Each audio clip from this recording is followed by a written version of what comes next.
दोस्तों, पंडित जी ने जनेऊ तोड़ दिया था। जनेऊ तोड़ने का एक विशेष प्रयोजन था, हल्ला मचा। ब्राह्मण अगर जनेऊ तोड़ दे, ब्राह्मण का सम्मान है, ब्राह्मण की पहचान है और ब्राह्मण का विशेषांक है जनेऊ। लेकिन पंडित जी ने जनेऊ तोड़ दिया था। उसके बाद क्या हुआ? दोस्तों, आज हम जिनसे चर्चा करने जा रहे हैं, नाम है पंडित हरिनारायण मिश्रा जी, और यह हैं भारतीय सोशलिस्ट पार्टी के अखिल भारतीय सोशलिस्ट पार्टी के राष्ट्रीय अध्यक्ष। विधानसभा के चुनाव में कुल 70 नामांकन हुए, 8 खारिज कर दिए गए और 62 पर चुनाव लड़ा गया। परिणाम क्या आएगा आप सभी को पता है, क्योंकि परिणाम तो 2-3 लोगों के साथ है, तीसरे चौथे के साथ कोई परिणाम नहीं है। और अच्छे अच्छे लोग मुंह की खा जाएंगे, कोई पूछेगा नहीं। प्रणाम आपको।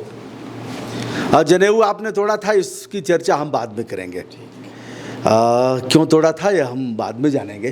पहले यह जानना चाहेंगे कि उत्तर प्रदेश के विधानसभा चुनाव 2022 में आपके अखिल भारतीय सोशलिस्ट पार्टी ने कुल 70 नामांकन कराए, 8 खारिज हो गया, 62 पर। क्या परिणाम रहा और क्या लगा लोगों में? अब जिन 70 सीटों पर हमारे उम्मीदवार नॉमिनेशन किए, वहाँ एक तो हमारी पार्टी का विस्तार हुआ। अभी ऐसा कुछ नहीं हुआ जैसे 1200, 1300, 1500 हाईएस्ट, इससे ज़्यादा वोट और जगहों पर हमको नहीं। अच्छा, कहीं कहीं ऐसा भी था कि 100 से नीचे रहा हो? हाँ, यह भी था। हाँ, 100 के नीचे तो मेरे ख्याल से नहीं था जी। हाँ, 100 के नीचे नहीं था, मतलब 3 अंक पहुंच गए थे। 3 अंक। हाँ, ठीक है। ये हमारे यहाँ जैसे इलाहाबाद में 6 सीटें लड़े थे जी। तो जो सुरक्षित सीट पर हमारी उम्मीदवार थी वो रिटायर्ड IAS अधिकारी रही हैं, डॉक्टर सुमित्रा वरुण जी। तो जात की अनुसूचित जात की थी जी। और उनको 1300 कुछ छूट मिला जी। और इलाहाबाद में मेरे ख्याल से वो दूसरे नंबर पर थी हमारे उम्मीदवारों में। नंबर 1 पर हंडिया विधानसभा से जनरल सीट पर अवनीश कुमार श्रीवास्तव जी को मिला था। तो वो भी 1400 वोट पाए थे। तो 10-20 वोट का फर्क था। बाकी जगहों पर कहीं 700, कहीं 800। अच्छा, उनके रिश्तेदारों ने, घर परिवार के लोगों ने दिया था कि नहीं? वो जो सुमित्रा वरुण जी हैं जी, तो वो तो रहने वाली दिल्ली की हैं जी, और यहाँ इलाहाबाद में रिटायर हुई थी जी। और हमसे उनके रिश्ते जब वो अधिकारी थी तब से ही थे। और पहले वो गोरखपुर विश्वविद्यालय की प्रोफेसर रही हैं, बाद में IAS एलाइड हुई और इलाहाबाद में उन्होंने मकान बनवा लिया जी। तो उनका कुछ था नहीं वहाँ, लेकिन उनको सिंबॉलिक रूप से कि सामान्य वर्ग की बात एक हरिजन महिला भी हमारे लिए कर रही है, इसलिए हमने उनको चुनाव लड़ाया था। तो उसमें हमको काफ़ी सफलता मिली कि जैसे हमारे वर्ग से लोग समाजवादी पार्टी में जाके यादवों की बात करते हैं या और दलों में जा कर के जातीय पार्टियों में, बसपा में जा कर के अनुसूचित जाति की बात करते हैं, ऐसे ही अब उनके भी लोग हमारे यहाँ आकर के हमारी बात करें तब हम उनको वोट मिलेगा। अच्छा, यह हमें साबित करना। आपके प्रत्याशी और मतदान मतलब वोट मांगने वाले लोग कहीं पिटाए कि नहीं? मतलब जिनके ऊपर नशा चढ़ा हुआ है राष्ट्रभक्त का, देशभक्ति का, वो लोग पीटे नहीं? आप नहीं, चूँकि हमारे समर्थक वर्ग अभी भी जो भी था वो ब्राह्मण समुदाय से ज़्यादा था और सामान्य वर्ग का। ब्राह्मण तो पीट देगा, कहेगा ये कहाँ से आ गए सब लड़ने के लिए। जिन जगहों में मैं जाके भाषण भी करता था तो वहाँ पर मैं किसी के खिलाफ कभी नहीं बोलता, ये मेरी शुरू से आदत है। और मैं इस चुनाव में भी किसी खिलाफ नहीं बोला, अपनी बात करता था कि सामान्य वर्ग मंत्रालय हमको चाहिए, सामान्य वर्ग सुरक्षा कानून चाहिए और सामान्य वर्ग आयोग चाहिए। ब्राह्मणों को उसी तरह से पट्टे जगहों को चाहिए जैसे बालू का पट्टा मल्लाह को देते हैं आप, गांव में ग्राम सभा की ज़मीन से मिट्टी निकालने का पट्टा आप कुम्हार को देते हैं, और ये और जातियों को नाव वालों को धोबी के लिए वो देते हैं कपड़ा धुलने का, मछली पालने का तालाब देते हैं, ये सब देते हैं। तो मेरा ये मानना है कि जन्मांतर से ब्राह्मणों का काम मंदिरों में काम था उनका। तो मंदिरों की जो संपत्ति है और मंदिर जो हैं उनका पट्टा उनको मिलना चाहिए, ये हमारे घोषणा पत्र में था। अच्छा।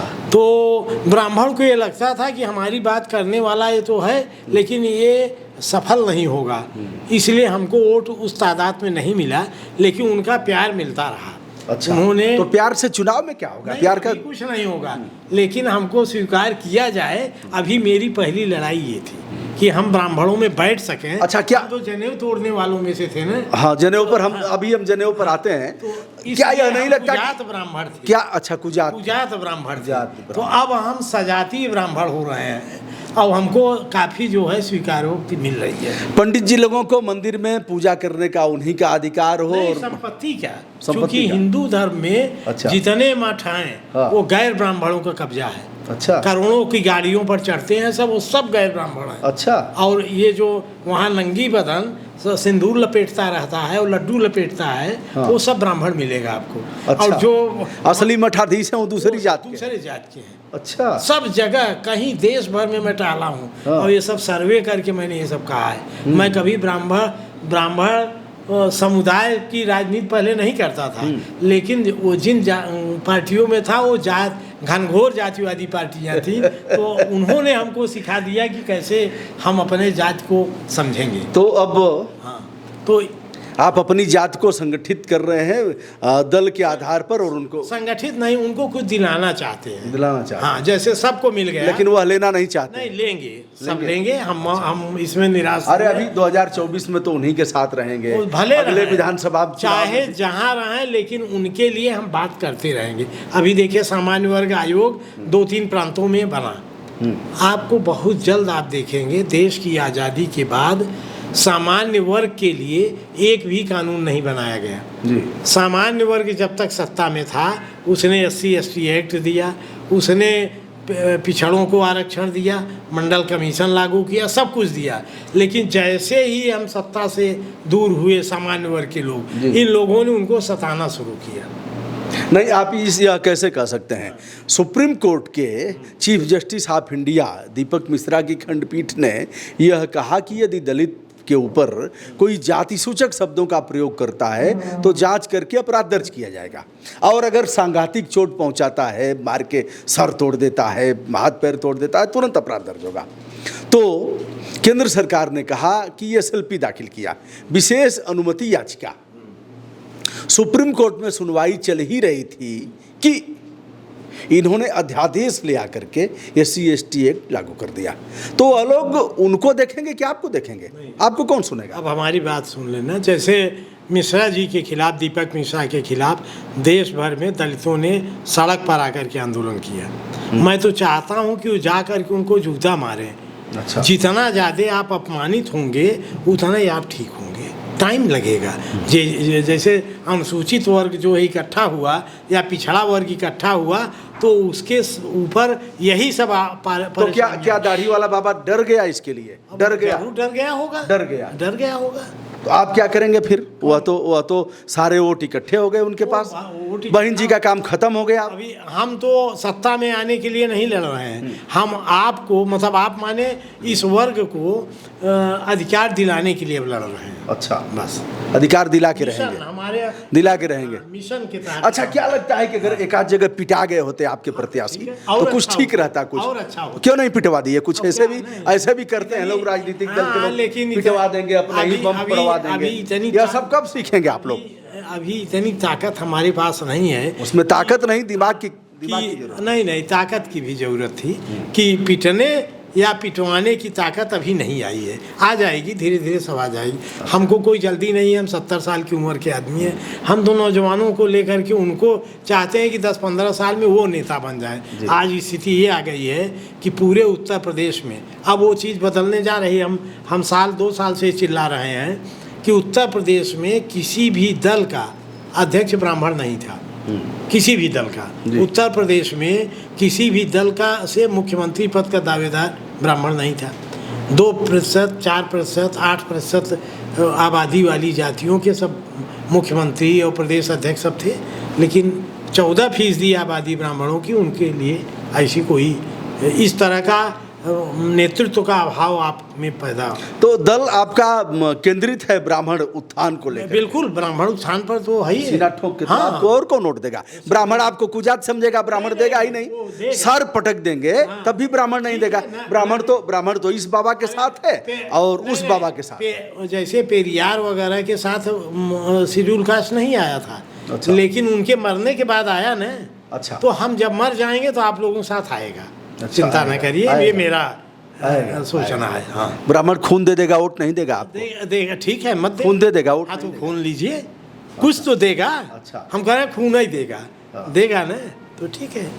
वो अपने स्वजाति लोग हैं, गलत भी करेंगे तब भी हम उनके लिए लड़ेंगे। मिश्रा जी आशान्वित हैं कि हम लड़ेंगे और अब जातीय केंद्रित, मतलब उनके उत्थान के लिए। नहीं, वो तो चूंकि सामान्य वर्ग में सबसे बड़ी जाति है ये, और उसको जो है उपेक्षित करके देश उन्नति नहीं कर सकता। हाँ। तो देश के उन्नति के लिए और देश के कल्याण के लिए ब्राह्मणों का कल्याण सर्वोपरि है जी। इसलिए ब्राह्मण की बात कर रहा हूं। इनकी उपेक्षा के लिए आप लड़ रहे हैं उपेक्षा और ना इनकी भी भागीदारी हो। बहरहाल ब्राह्मणों ने नकार दिया पूरी तौर पर 2022 में और कहा तट हम तो बाबा के साथ हैं और आगे भी अभी रहेंगे, लेकिन आप हिम्मत हारने वाले नहीं हैं। जनेऊ क्यों तोड़ा था? जनेऊ क्यों तोड़ा? ऐसा है कि हम लोग डॉक्टर राम मनोहर लोहिया के सिपाही थे और मैं दर्जा 8 में पढ़ता था, तब समाजवादी विजन सभा उस समय थी, उसके सदस्य बने थे जी। बहुत कम उम्र थी। 74 आते आते जात तोड़ो आंदोलन हम लोगों की पार्टी ने शुरू किया था डॉक्टर साहब के साथ में। उन्होंने इसका सम्मेलन भी करवाया था। जेपी मूवमेंट जब शुरू हुआ तो उसमें जात तोड़ो आंदोलन को फिर से जीवित किया गया। उसमें उन्होंने आह्वान किया कि जो ब्राह्मण के बच्चे हैं वो जनेऊ तोड़े, जिससे आपस में एका शुरू हो। हम लोगों ने जनेऊ तोड़ दिया, तोड़ा। खट से टूट गया कि काट करके उसको कैसे तोड़ेगा? टूट गया, चाप दिए। तो टूट गया। तोड़ने में मतलब दिक्कत नहीं है, मतलब वो जोश चढ़ा था। फिर शादी वादी कैसे हुई? लोग कहेंगे तो जनेऊ तोड़ने वाला ब्राह्मण है, इसके घर शादी तो हमारी 80 में हुई। उस समय हो गई थी? 80 में हुई। अच्छा, 74 मैंने तोड़ा था। अच्छा। 6 साल बाद। वो धन्य है वो लोग जो आपकी शादी की है। नहीं, नेता की शादी कौन करता है? हाँ, ये बात सही है, लेकिन वकील भी हो गए थे ना। अच्छा, वकील भी हाँ, तो हाई कोर्ट में वकालत मैंने शुरू कर दी। मतलब ये हो गया था 10 रुपया कमाएगा। अच्छा। और जब शादी हो गई तो मैंने वकालत छोड़ करके राजनारायण जी का मैं ऑफिस संभालने लगा, दिल्ली चला गया था। अच्छा सर, फिर जनेऊ फिर शादी में धारण किया जाता है। हाँ। क्या किया आपने? धारण किया, धारण कर लिया। फिर निकाल के फेंक दिया कि फिर नहीं निकाले? एक बार दिखाइए कि हम नहीं, इस समय तो शायद मेरे ख्याल से नहीं पहने हूँ क्या? नहीं देखिए। अभी मैं ढूंढ रहा था, वो दिखा नहीं। कभी नहाते समय मैं तो देखिए पहना हूँ। ठीक है, और पहनता हूँ, इसका साइंटिफिक रीजन भी है। हाँ, हम प्रभावित हैं, साइंटिफिक रीजन है और कोई बात नहीं। ये सब नहीं पहनता हूँ, अंगूठी नहीं पहनता हूँ कि शनि की 7.5 और ये सब है, कर्म पर आधारित है सब कुछ। किया बाद में आपने धारण कर लिया।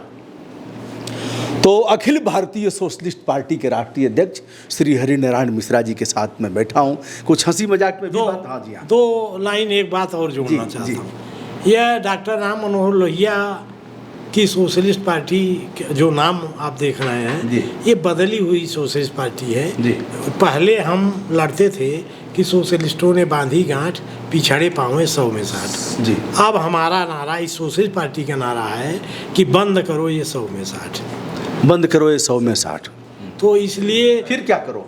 फिर सबको अधिकार मिले, सबको ये हो, जैसे सामान्य वर्ग को भी उसी तरह से उनका मंत्र। अच्छा, क्या ये नहीं लगता सर कि जैसे जो जिनको मिल गया है आरक्षण का अधिकार, अब बड़े बड़े जो IAS अफसर हैं, ऐसे लोग हैं जो पहुंच गए, जो प्रोफेसर ही डर रहे हैं, उनके बच्चे तो पढ़ेंगे देहरादून में, तो क्या यह नहीं लगता कि 2 भाग कर दिया जाए, गरीब और अमीर की 2, जिनको नहीं मिला है? वो तो ठीक है, उस पर हमारी पार्टी ने दूसरा रास्ता दिया है। नंबर 1 तो यह दिया है आरक्षण पर कि हम आरक्षण का नाम नहीं लेंगे, है ना। जो आपने किया, जो चला रहे हैं, ठीक है जी।